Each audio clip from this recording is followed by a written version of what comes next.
Hello tribes, good day to you all. I'm Donna and I'm here to vlog about what I learned today.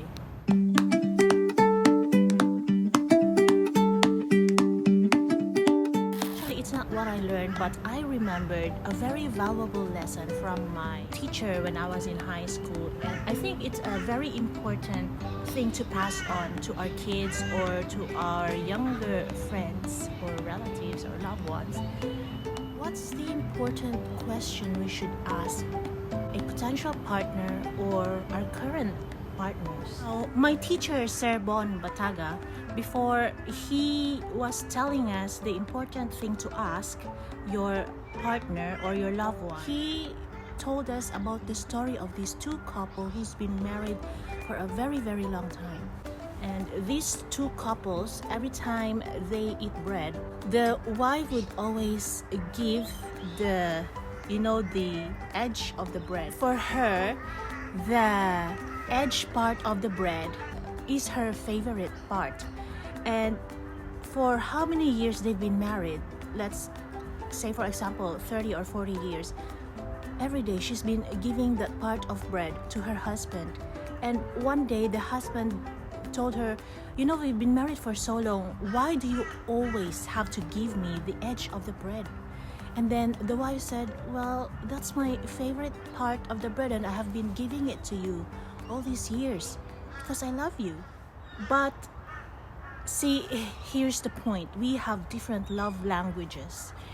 For example, the husband don't like the edge part of the bread, but the wife loves it. But it doesn't mean that what you love is what the other person also loves. I used to have a partner who asked me before my birthday, what's the present I wanted? And I told him, I don't need anything, I just like flowers. And you know what he gave me? He gave me a green plant. I mean, the thought was there that yes, he asked me what I wanted, but he didn't actually give me what I liked, which is a flower. He could have just given me a wildflower there outside our house and I would be happy, but he gave me a green plant, which to my opinion was a sweet gesture. Green plant is not a flower, isn't it? My bottom line is that we should ask our partners, what makes you happy? How do I love you better? I think that's the most important question we should ask when we're open to love, when we want our partners or loved one to be happy. Because if I like boiled eggs, that doesn't mean that my partner would like boiled eggs. Like he might want a sunny side up egg. Sometimes when we are not aware, we just go on with our lives, assuming that we know things, and we just assume that we know how to make the other one happy without even asking them. For example, I used to have a partner who's got the biggest heart ever. He's the only one I know who was so passionate with the environment and with animals. When he loves, it's like 100%. He's got this huge heart, but there was a part of him that's disconnected because just like me, I grew up with mostly my mom because my dad has always been away for work. So in a way, and I never really had that, relational intelligence. I never developed that because I only saw my dad once or twice a year since I was a baby until grade school, or just a couple of times a year. And when I was in high school, that was the only time that I saw him regularly, like maybe once a week. And when he stayed at home, he only stayed for a couple of days or a couple of weeks.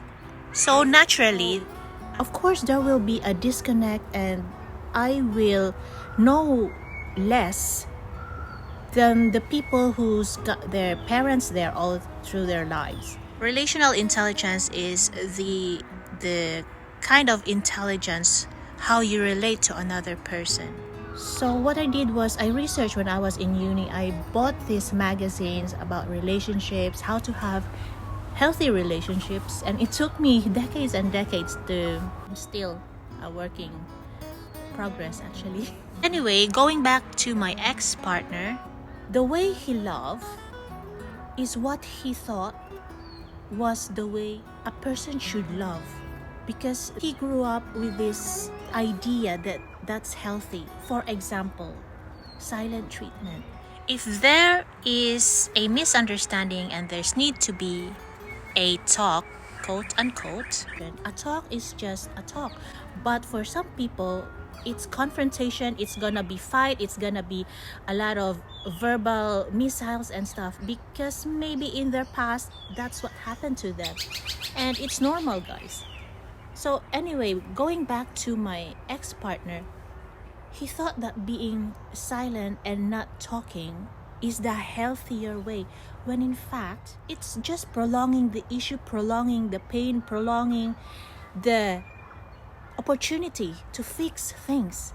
It's like telling your kids, if your kids have a fight and the guidance counselor or the principal would call you and tell you, we need to sort things out so we can patch things up, and you just go silent and pretend that nothing happened.